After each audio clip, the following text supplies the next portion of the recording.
There is an attack on fellow Americans. We need to lock arm in arm against all hate. You don't fight racism with racism. You fight with unity. That was from Fred Hampton Sr. We as a nation need to come together for a better tomorrow. It doesn't matter if you're Republican or Democrat. It doesn't matter what the color of your skin is. Black Lives Matter should not be a trigger of fear. It is a call for help, and every American should be answering the call. What side of history do you want to be on? Black Lives Matter.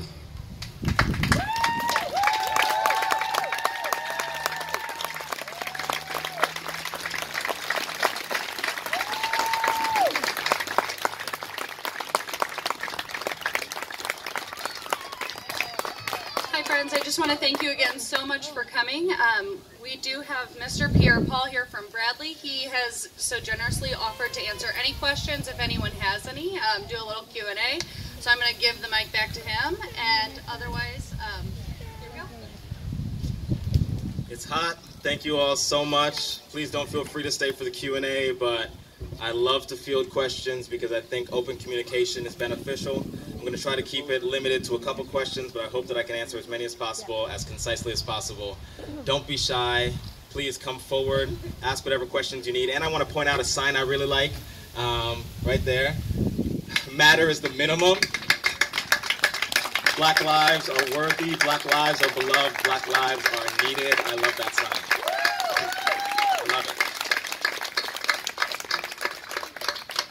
All right, ask a question, whether it's from you, from a family member, something that you're curious on how to respond with. What you got? Don't be shy.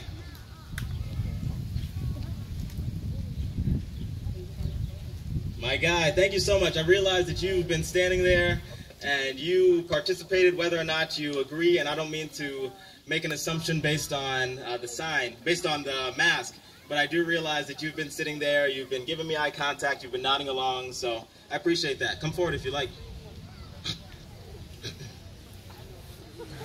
So I'm going to ask you, keep the question concise, and we'll see how this goes. Okay. Yeah. So the question is, what are the goals to Black Lives Matter? What is the end goal? So I can't speak for all Black Lives Matter.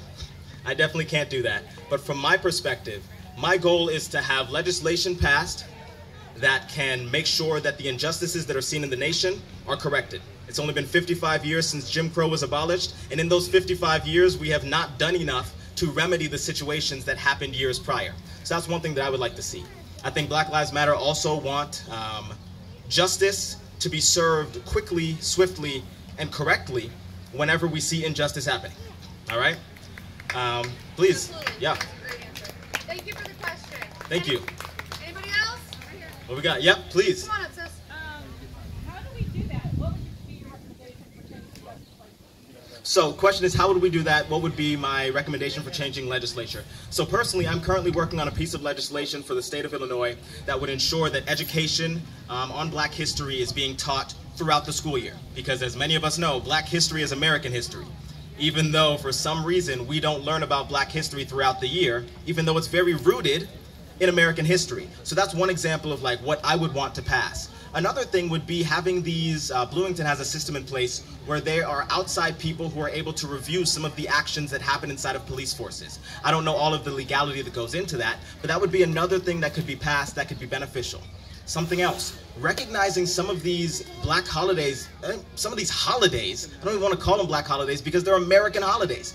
Recognizing some of these monumental moments in history and getting them on the calendar, because it shouldn't just be something that I celebrate at home because I'm Black. It should be something that we all celebrate and learn about the same way that we do with the 4th of July, the same way that we do with X, Y, and Z. So those are just a couple examples that I have. And the voting rights bill, absolutely. Thank you. What we got? Make them good. Any other questions? Please, don't be afraid. Don't be shy. Anything that you're curious about. Hey there. First of all, I'd like to compliment you on the singing. Thank you so much. Thank you. Yeah.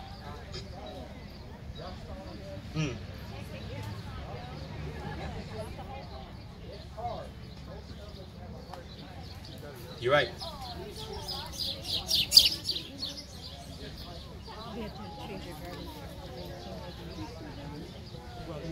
Yeah. Yeah. Absolutely. So he was pointing out the fact that with the example of privilege, the person in the front row might have a better, the person in the middle might have a slightly better advantage than the person on the left, or the person in a certain position might have a slightly better advantage. And that's true. That's absolutely true. So that's why what we're doing as a society and the best we can do as a society is to put us on even as a playing field as we can. Because the kid on the far right of that row of desks might be a basketball player. The kid on the far left might not be. There's automatically a disadvantage there, but that one is a whole lot different of one based on location in the classroom. Thank you so much. It's a great question. What we got? Yes, please.